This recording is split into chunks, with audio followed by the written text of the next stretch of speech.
Volvamos al antiguo centro del universo, donde los faraones gobernaron con un poder absoluto y donde construyeron un monumento que debía catapultarlos desde la muerte a la vida eterna.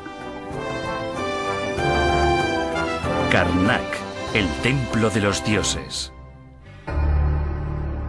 El antiguo Egipto veneraba a sus dioses en colosales monumentos de piedra que señalaban su presencia en todas partes a lo largo del exótico paisaje del país, así como en secretas ceremonias abiertas solo a unos pocos elegidos. En un mundo obsesionado con lo sobrenatural, Egipto era considerada la tierra más religiosa de todas.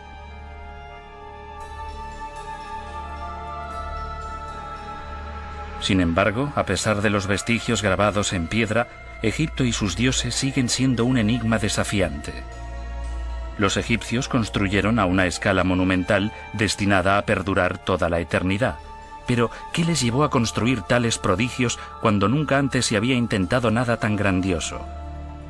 Mientras el resto del mundo vivía en chozas de barro, los egipcios ya habían creado maravillas.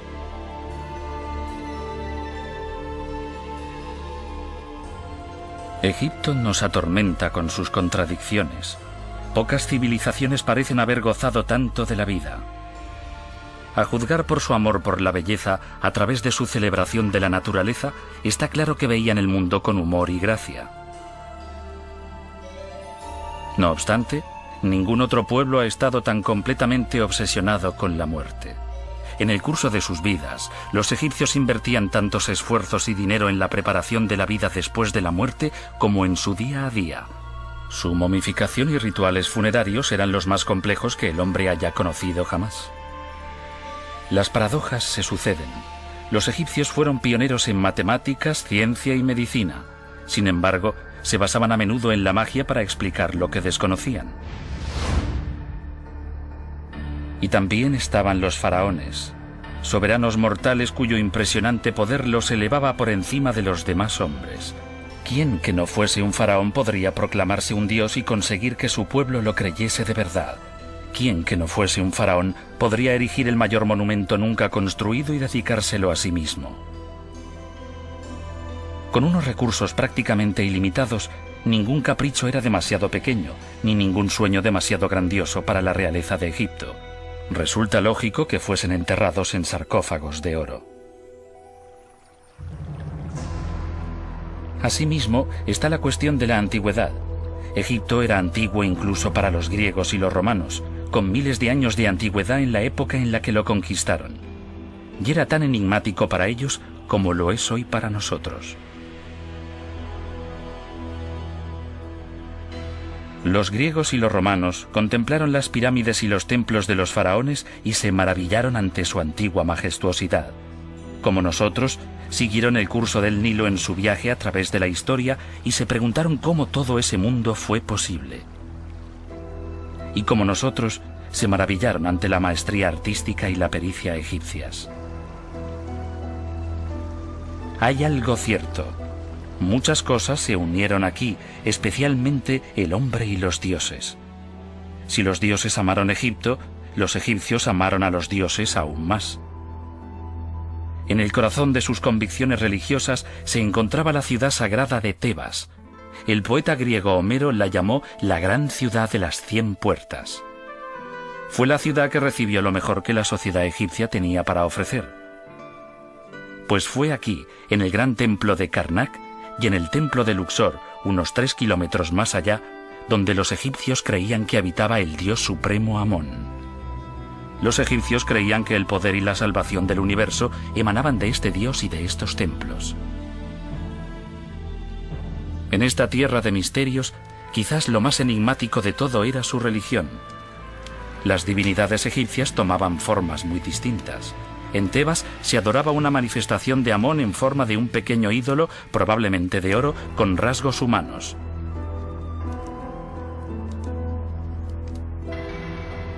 Se piensa que el nombre de Amón significa el oculto. Parece adecuado, ya que nadie, con excepción del faraón, del sumo sacerdote y de sus asistentes, estaba autorizado a contemplar el ídolo. Aún así, era adorado con absoluta reverencia y obediencia por todos. Los antiguos egipcios creían de verdad que esta imagen divina poseía un poder inimaginable.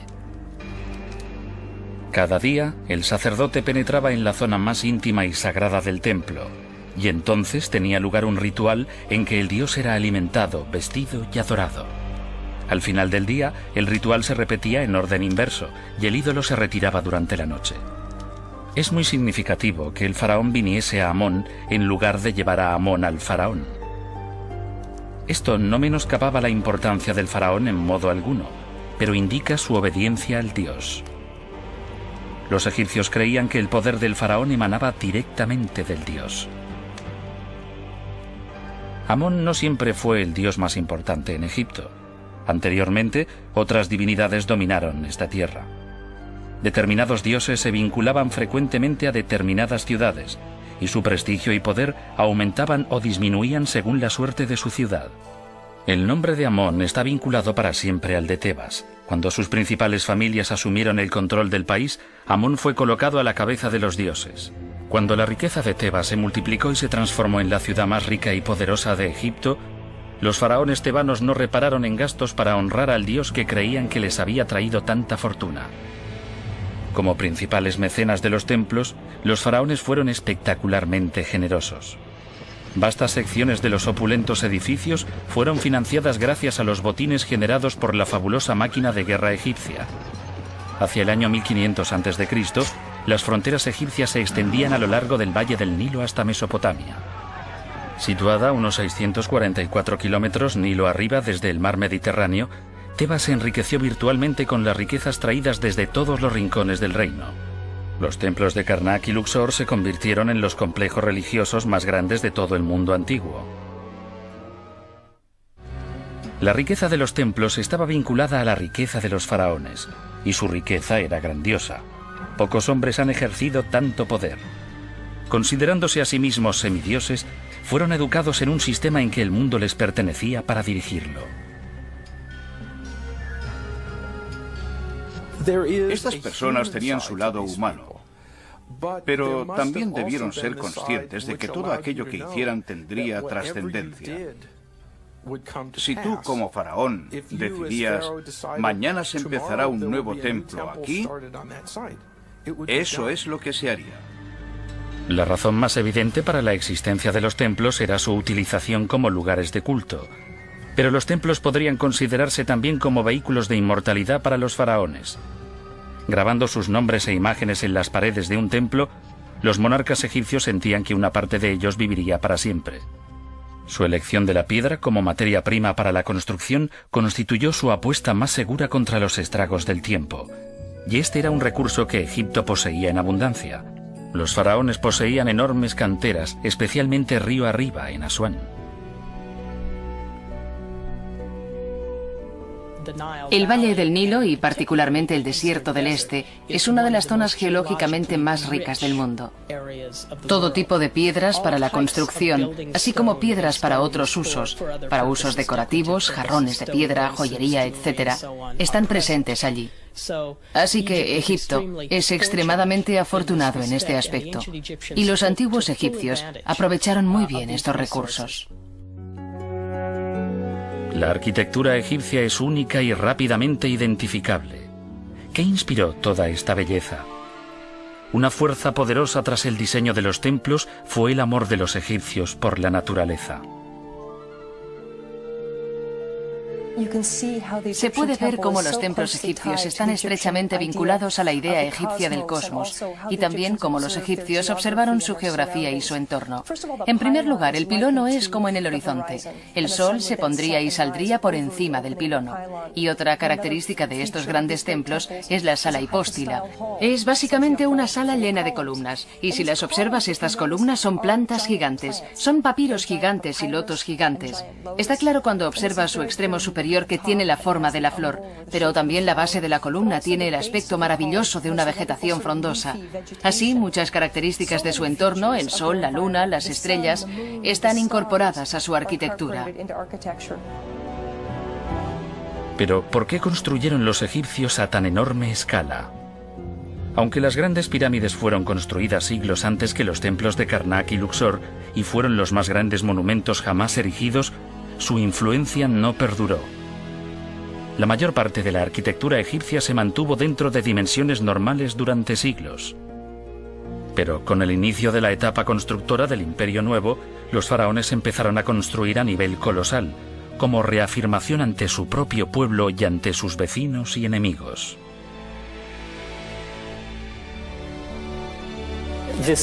El tamaño de los monumentos egipcios es, supongo, una manifestación de poder, en cierto sentido. Este deseo de monumentalidad y dimensiones colosales parece haberse desarrollado con el establecimiento del Imperio egipcio, tanto en Nubia como en Asia Occidental, a partir del año 1500 a.C. aproximadamente. Sorprendentemente, la impresión global producida por esta impresionante arquitectura es particularmente atractiva a los ojos del hombre moderno. Es muy limpia, muy pulcra, muy armoniosa en conjunto y en cierto modo coincide con nuestro sentido moderno de la estética. Es algo que probablemente los victorianos no encontrarían especialmente bonito o atractivo, pero a nosotros nos parece extremadamente moderno, muy pulcro, muy armonioso. De hecho, la arquitectura egipcia era muy elegante. A pesar de su tamaño colosal, pocas personas tenían acceso al interior de los templos. Solo la élite privilegiada podía penetrar en la zona sagrada de su interior. Cuando uno piensa en un templo, la mayoría lo equipara a una iglesia. Uno piensa que irá a adorar al Dios y que todos podrán entrar. Pues bien, esto no era así en el Antiguo Egipto. En el Antiguo Egipto, la gente corriente no tenía acceso a las zonas sagradas. Solo el que había sido purificado, es decir, los diversos rangos del clero, podían acceder al interior. Y cuanto más puro eras, más arriba estabas en la jerarquía sacerdotal y más podías penetrar en el templo. Como en su exterior, todo en el interior del templo estaba dirigido a impresionar. Al fin y al cabo, a tan solo unos 90 metros en lo más recóndito del edificio se encontraba la morada de los propios dioses. El faraón no vivía en el templo. Su residencia se encontraba en otra parte.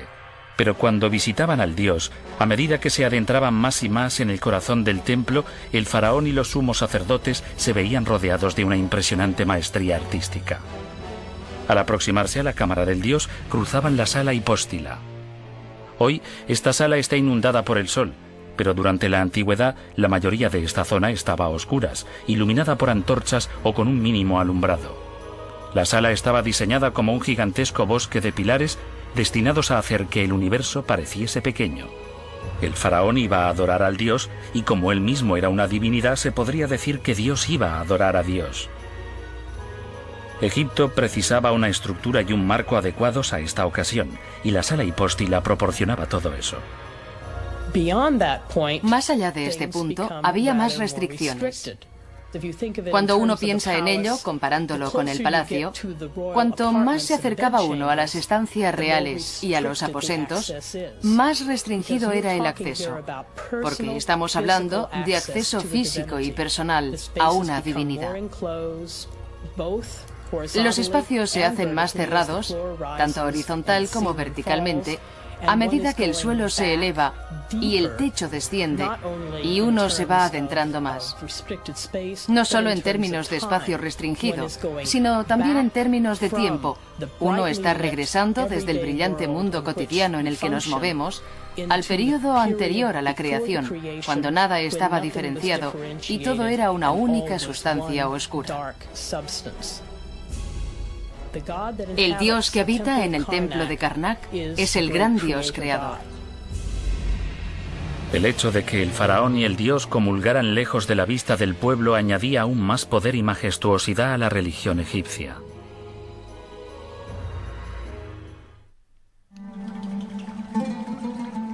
Egipto era el don del Nilo.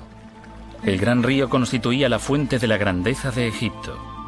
Fluyendo del corazón de África, a través del abrasador desierto, el río era una arteria de vida para el país, un generoso suministrador de comida, sustento, riqueza y otra cosa más, protección. Más allá del valle del Nilo, el formidable desierto se extendía a lo largo de miles de kilómetros. En la desembocadura del río se encontraba el mar Mediterráneo, y en su parte sur había peligrosas cataratas.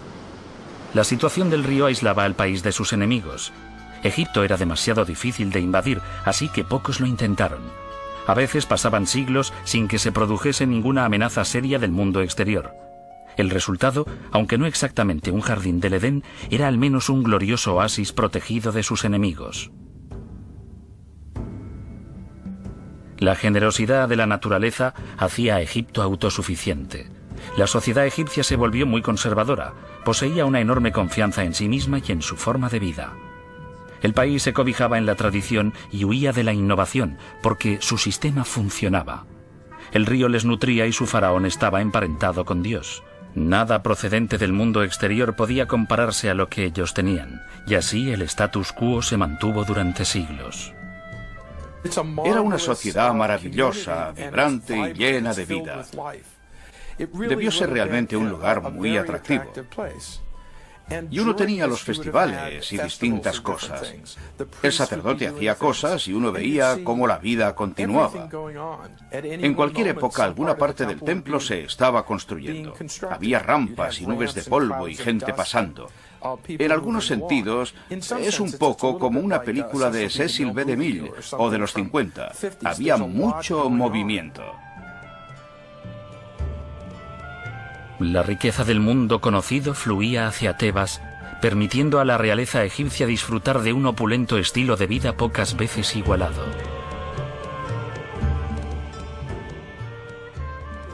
Debió de ser un lugar maravilloso, al menos para ese 1% de privilegiados.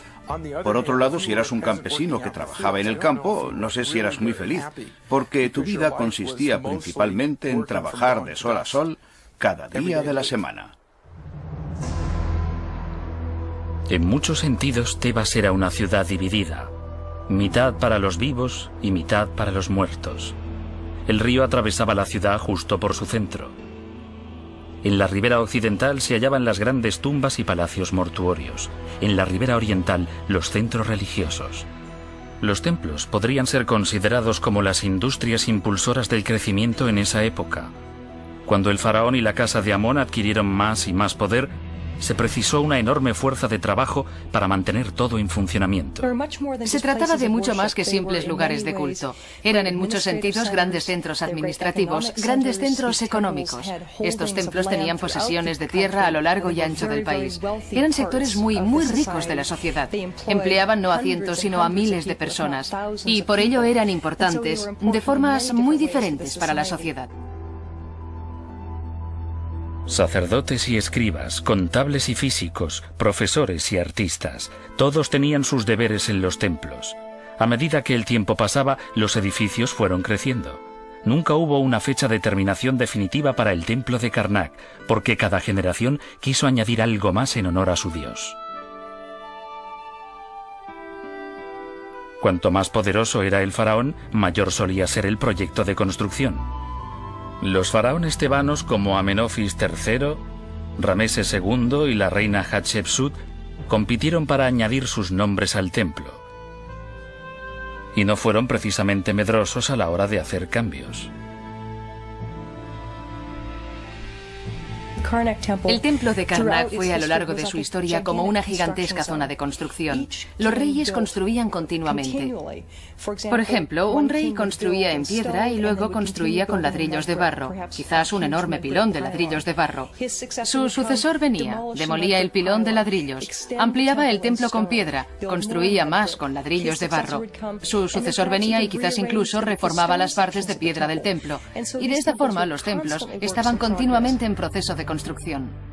Hoy vemos estas construcciones y nos preguntamos cómo edificaron a escala tan colosal sin contar con la tecnología moderna. Aún no conocemos todos sus secretos, pero lo que sabemos indica que sus métodos de construcción eran ingeniosos y a la vez requerían mucho esfuerzo. Sabemos que las piedras eran levantadas manualmente, utilizando cientos o miles de trabajadores in situ, y en zonas de muy difícil acceso. Los egipcios utilizaban el material que tenían a mano. Al estar en el desierto, la arena era utilizada como una ingeniosa herramienta. La primera hilada de un templo se colocaba sobre sus cimientos y el interior se rellenaba con arena. Entonces, mediante rampas, se traía hasta allí la segunda hilada, se colocaba y se rellenaba otra vez con arena. Así que al final lo que se conseguía era, hilada a hilada, una enorme caja de piedra llena de arena. Cuando la estructura total estaba construida, se extraía la arena dejando la construcción de piedra intacta. Parte del material de construcción utilizado en la edificación de los templos aún se encuentra allí, amontonado contra uno de sus muchos pilonos. Otras adiciones espectaculares a los templos fueron los obeliscos. Construidos como símbolos del dios Sol, conmemoraban asimismo la relación del dios con el faraón reinante. Como ocurre con muchas edificaciones egipcias, los detalles de su construcción nos dejan pasmados. Su piedra fue extraída de canteras situadas a cientos de kilómetros río arriba en Asuán, utilizando herramientas primitivas, ingenio y un trabajo colosal, y algunos de ellos miden más de 30 metros de longitud. Constituía un gran esfuerzo de ingeniería. En primer lugar, en tallar los obeliscos podían tardar meses. Era un proceso que consistía en humedecer pequeñas cuñas de madera e introducirlas en agujeros practicados en una roca. Y luego, cuando ya tenías suficientes cuñas, las golpeabas con un martillo y la roca se desprendía. Se trataba de un trabajo extremadamente arduo. Aunque hechos de granito, los obeliscos eran tremendamente frágiles. Un error al tallarlos podía hacer fracasar todo el proceso. Pobre del jefe de obras que tenía que informar al faraón de que el obelisco se había partido al ser tallado.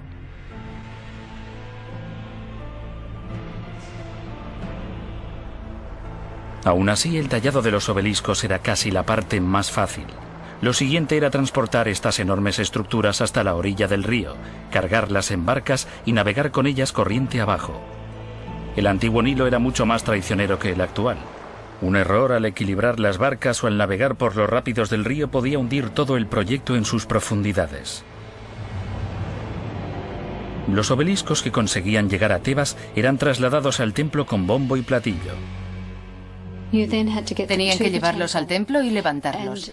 Y esta era una de las tareas más duras de todas, porque lo que tenían que hacer era elevar estas frágiles estructuras de piedra sin romperlas o dejarlas caer durante el proceso. Una vez más, los egipcios utilizaban la arena. Levantaban el obelisco y luego lo depositaban en un pedestal utilizando gruesas cuerdas y la fuerza bruta humana. Para los equipos de obreros y sus capataces, la visión final del obelisco firmemente erguido probablemente les comportaría el máximo reconocimiento posible a un constructor en Egipto, ya que esta era seguramente la tarea más difícil de todas. Hay un aspecto en los templos que ha ido cambiando a lo largo del tiempo: su color. La piedra arenisca egipcia es maravillosa a medida que envejece porque cambia de color según la luz.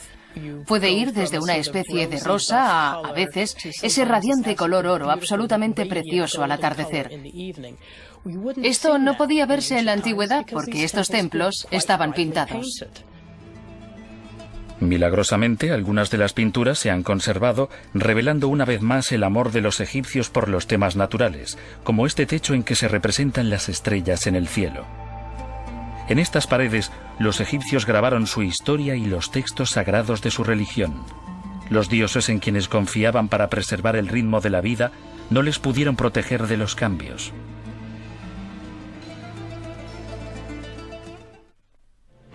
Karnak era el mayor de todos los templos egipcios, pero posteriormente las necesidades del templo de Luxor, también conocido como el harén del dios, crecieron. Situado a unos 3 kilómetros al sur de Karnak, Luxor estaba unido al gran templo por un camino bordeado de esfinges. Fue en Luxor donde el dios Amón llevó a cabo su mística y simbólica unión carnal con su esposa, la diosa. La unión, celebrada en el fabuloso festival de Opet, renovaba y revitalizaba de manera simbólica al país y reforzaba la unión del faraón con los dioses. El festival de Opet se celebraba cada año cuando las aguas del río alcanzaban su nivel más alto. Con gran boato, la estatua de Amón era trasladada desde su santuario en Karnak en una barca a través del río hasta el templo de Luxor. El dios pasaba entre la gente siendo más o menos accesible. Seguramente habría una orquesta encabezando la procesión. Habría soldados y bailarines desfilando lentamente y de forma majestuosa desde Karnak a Luxor. Así que duraría seguramente unas cuantas horas, durante las cuales la gente podría ver al dios. Al menos verían el relicario que contenía al dios. Verían a los sacerdotes y sus acólitos y todo eso resultaría muy excitante. Allí, en las profundidades del templo de Luxor, el dios era adorado, colmado de ofrendas y sacrificios y guiado luego a través del ritual del proceso de rejuvenecimiento. Tras más de una semana de celebraciones y ceremonias, la estatua era devuelta con gran boato a Karnak. Este ritual, así como otros festivales parecidos, se celebró en Egipto durante siglos. Las ceremonias se realizaban año tras año de la misma forma, sin modificaciones. Poco cambiaba en Egipto por una buena razón. Los egipcios pensaban que su mundo era el mejor. Pero el reinado del faraón Ajenatón alrededor del año 1367 a.C. supuso una convulsión. Una rebelión que amenazó la supremacía de la ciudad sagrada de Tebas.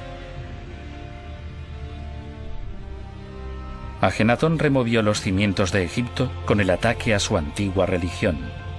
Con ardor fanático, decidió reemplazar al dios Amón por un nuevo dios llamado Atón, concebido como un dios único universal, fuente de la vida y representado con un disco solar.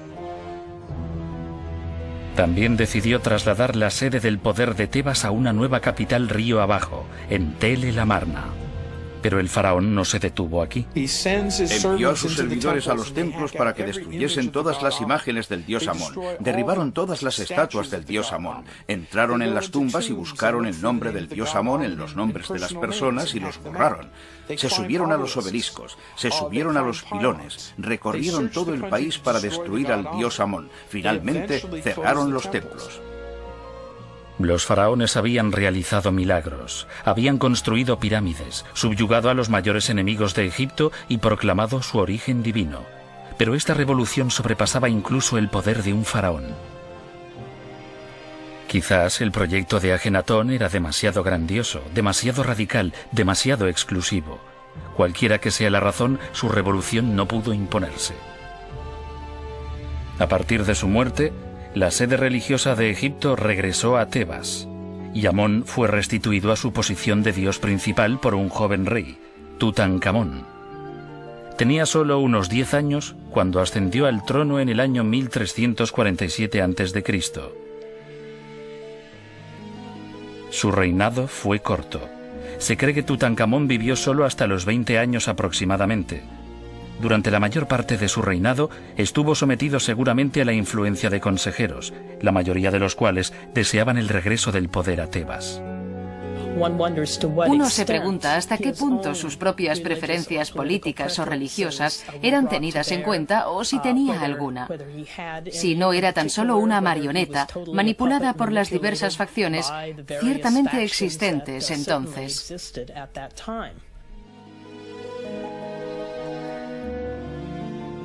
En cualquier caso, Karnak y Luxor fueron restituidos a su anterior gloria. Con la prematura muerte de Tutankamón, los sacerdotes de Karnak mostraron su gratitud al soberano que les había devuelto su poder. Posiblemente parte del fabuloso tesoro hallado en su tumba fue donado por los sacerdotes del templo como tributo al joven rey que los había rehabilitado. Tebas tuvo una nueva edad de oro, el reinado de Rameses II.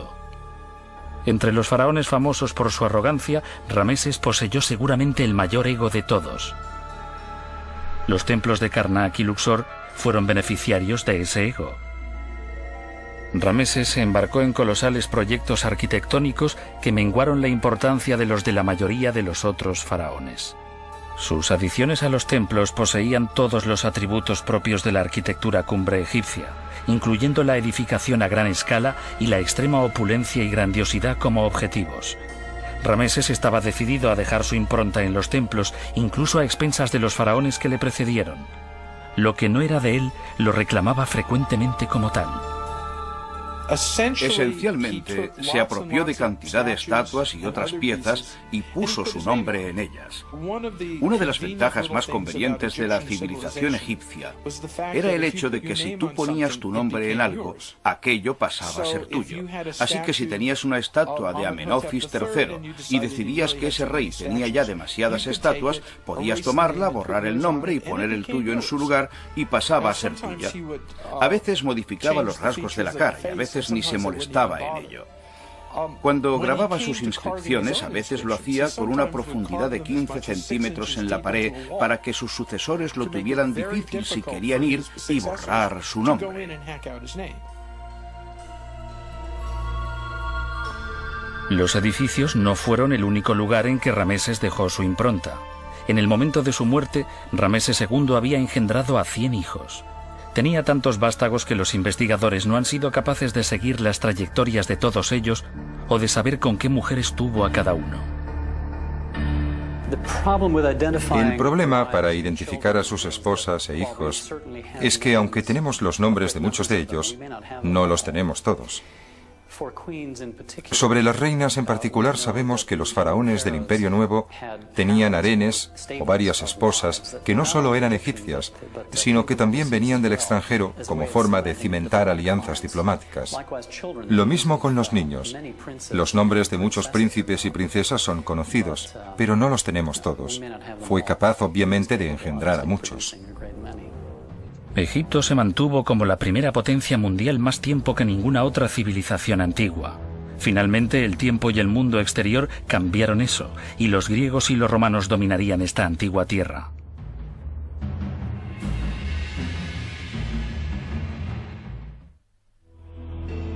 Egipto y Tebas tardaron mucho en morir. Tras el reinado de Rameses II, el país nunca volvería a alcanzar la grandeza de tiempos pasados. Lejanos ya los días de su protector aislamiento, el poder del Estado empezó a trasladarse lentamente hacia el norte, hacia el Mediterráneo. Pues era del norte de donde procedían las mayores amenazas para sus fronteras, y era en el norte donde el faraón debía gobernar ahora. Pronto, agitado por luchas internas, con su territorio mermado y con el poder del faraón en decadencia, el país se volvió vulnerable a las invasiones. Y la invasión llegó pronto. Todas las campañas nubias, asirias y persas tuvieron éxito. Ellos también fueron subyugados por el mayor conquistador de todos, Alejandro Magno, en el año 332 a.C. Alejandro quedó fascinado por la cultura egipcia y conocía perfectamente su pasada gloria. Pero como para tantos otros que han venido a las riberas del Nilo, Egipto era un enigma. Los griegos veían Egipto como un lugar maravilloso, lleno de una sabiduría que no llegaban a comprender del todo. Tan grande era el respeto de Alejandro por los antiguos, que restauró parte de los templos que los anteriores invasores habían saqueado. Hizo incluso grabar su imagen en sus paredes vestido como un faraón. Ahora, los faraones que gobernaban Egipto eran extranjeros, extranjeros que valoraban el presente mucho más que la atemporal eternidad de la ciudad de Tebas. Los romanos siguieron a los griegos en Egipto, y más tarde llegaron los cristianos. Los antiguos dioses egipcios murieron al fin. Antaño la ciudad más grande de la tierra, Tebas, se convirtió en un pueblecito atrasado, y su nombre fue casi olvidado por el hombre. Los templos donde los faraones y los dioses dictaron una vez el destino de un imperio se convirtieron en ruinas. Los navegantes del Nilo pasaban por su lado sin detenerse, sin imaginar la grandeza que una vez existió allí. El antiguo Egipto era prácticamente desconocido en Occidente debido a la pérdida de contacto entre Egipto y Europa occidental durante la Edad Media. Muy pocas personas podían viajar a Egipto a causa del conflicto entre el cristianismo y el mundo del Islam. Tenemos documentos de principios del siglo XV dejados por viajeros que describen los monumentos de Egipto, pero incluso la localización exacta de la ciudad de Tebas estaba en cuestión. Sorprendentemente, los grandes templos se transformaron en improvisadas viviendas para los pobres e incluso se utilizaron como establos. Los occidentales que fueron veían a grupos de gente viviendo en las ruinas. Era un lugar conveniente para guardar el rebaño o meter a tus cabras para resguardarlas de la lluvia o lo que quisieras hacer. Finalmente se convirtieron en una especie de reyes artificiales cuando los templos no estaban del todo destruidos. Desgraciadamente, se convirtieron asimismo en fuentes importantes de material de construcción. Los obreros de la construcción local echaban abajo pilones y pilares para obtener fácilmente piedra ya tallada. Las inscripciones y grabados artísticos de las piedras, tesoros de una nación antaño orgullosa, se perdieron con ellas. Con el paso de los siglos, el desierto invadió lentamente los templos. A menudo, las arenas acababan por cubrir los edificios hasta el techo. Irónicamente, los templos volvieron a obtener la atención del mundo gracias a otro conquistador, Napoleón Bonaparte. La expedición de Napoleón, la expedición francesa de 1798, que llegó al Valle del Nilo, estaba interesada, por supuesto, no solo en los monumentos antiguos, sino también en todos los aspectos del antiguo Egipto. La botánica, la geografía, la etnografía moderna de Egipto también. Estaban de hecho pasmados por el tamaño, la monumentalidad, la belleza de los antiguos monumentos. Y esto llevó a un intenso interés en Europa por el Valle del Nilo. La explosión del interés por Egipto tras la expedición de Napoleón condujo a una etapa de saqueo. Algunos de los tesoros más preciados del país fueron derribados y llevados a los grandes museos y ciudades de Europa.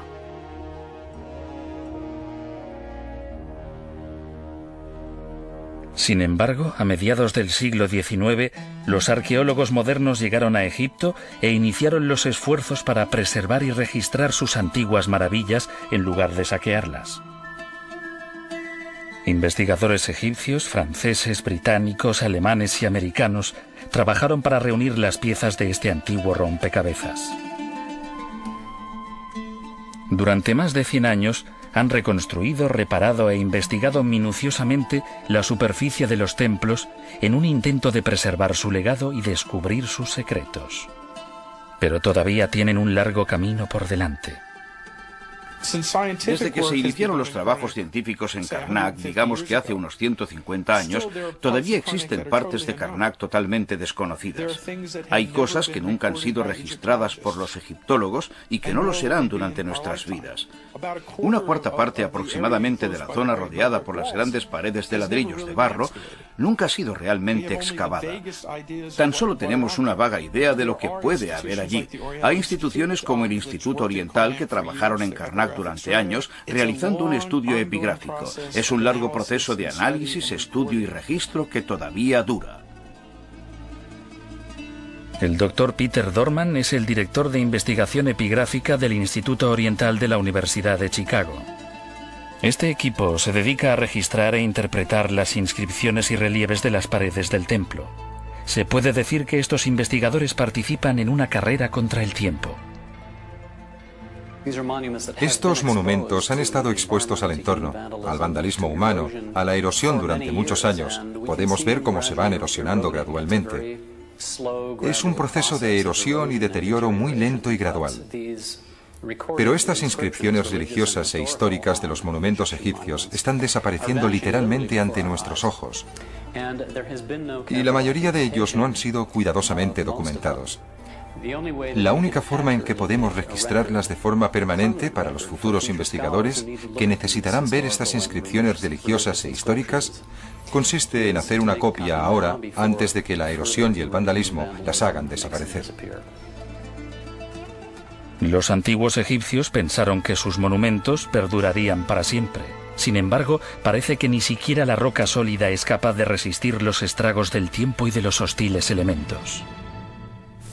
El punto en que la piedra se está deteriorando, en la parte superior de esta representación, indica el punto en que el templo fue enterrado en la antigüedad por escombros y residuos humanos, y también seguramente por arena arrastrada por el viento. Cuando el templo fue excavado, la totalidad de la parte inferior de la pared empezó a resecarse. Las sales empezaron a actuar. A la izquierda se puede ver el cerco blanco causado por la formación de cristales de sal. En mi opinión, se ha empezado a desintegrar un bloque entero. Esto es típico del tipo de deterioro que se produce en todo Egipto, donde los daños causados por la sal son un gran problema. A través de su labor de documentación, el equipo de Chicago ha obtenido un conocimiento íntimo de las formas del arte antiguo.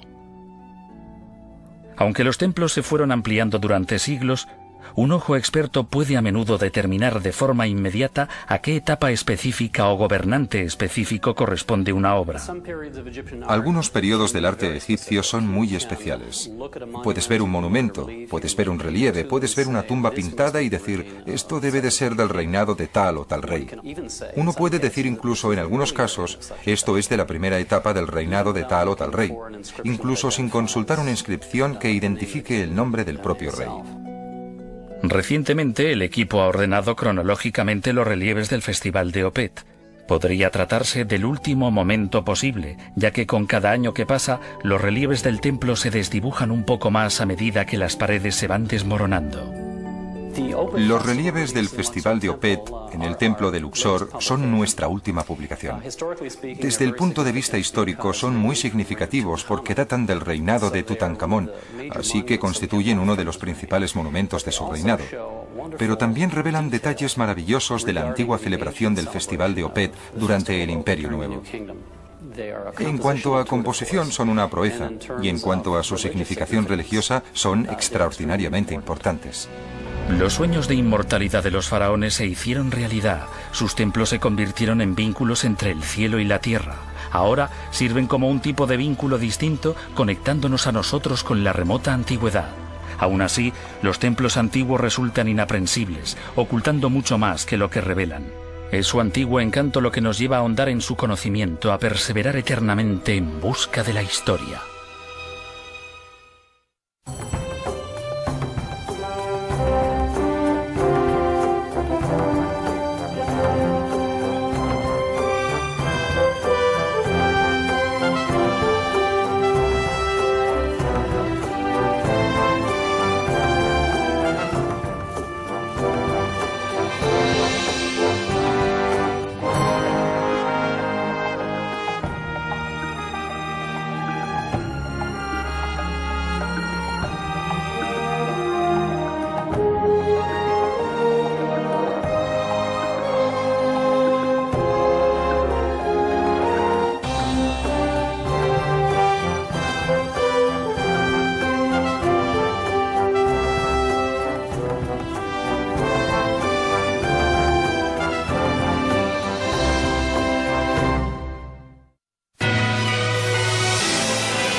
Los misterios de Egipto.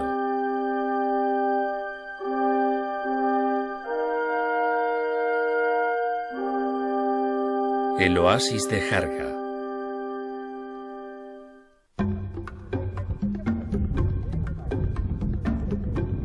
En la orilla oeste de las aguas del Nilo se extiende una franja árida de roca y arena, una tierra dura e inhóspita donde el agua es más valiosa que la vida misma. Este desierto egipcio sería un lugar muerto si no fuera por los oasis que salpican el paisaje con manchas de vida y que han sido la salvación de los viajeros a lo largo de la historia. El más poblado de estos oasis es el de Jarga. Aquí, los granjeros todavía bombean el agua de los mismos pozos que utilizaban los griegos y los romanos. En una colina situada detrás de Jarga yace la antigua y misteriosa ciudad fortificada de Qasr el-Geida, famosa por su templo de piedra.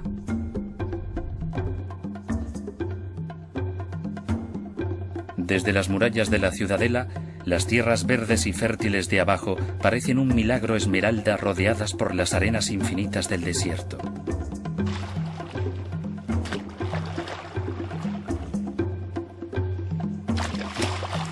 De algún modo, vivir en el oasis es como vivir en una isla remota y aislada.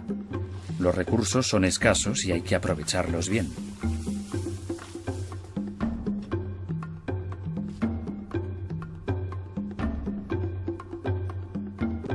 En el siglo VIII a.C., el poderoso imperio egipcio estaba en declive, azotado por conflictos internos que estaban dividiendo el país. Los nubios, que habían sido dominados durante siglos, invadieron el imperio por el sur y se aliaron con los sacerdotes tebanos, tomando el control del país. Los faraones nubios gobernaban los oasis, dominando las rutas comerciales estratégicas del desierto.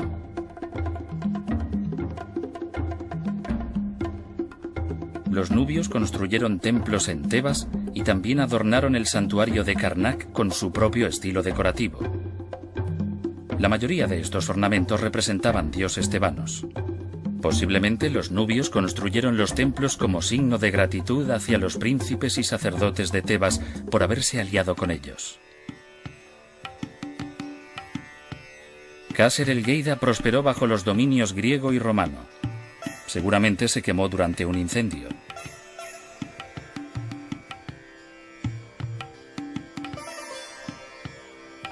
Irónicamente, este fuego que casi destruyó la ciudadela es el responsable del buen estado de conservación de las ruinas. Los ladrillos de adobe habrían desaparecido llevados por la lluvia y el viento si el fuego no los hubiera cocido. Gracias a eso han permanecido intactos durante 2000 años.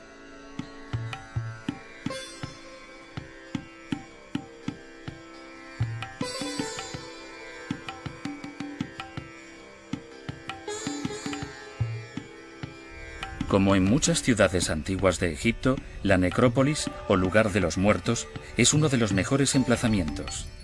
La necrópolis de Al-Bagawat, en Jarga, nos dice mucho sobre los habitantes cristianos del oasis. En los restos de una iglesia encontramos rastros de pinturas que tienen su origen en el Antiguo y en el Nuevo Testamento.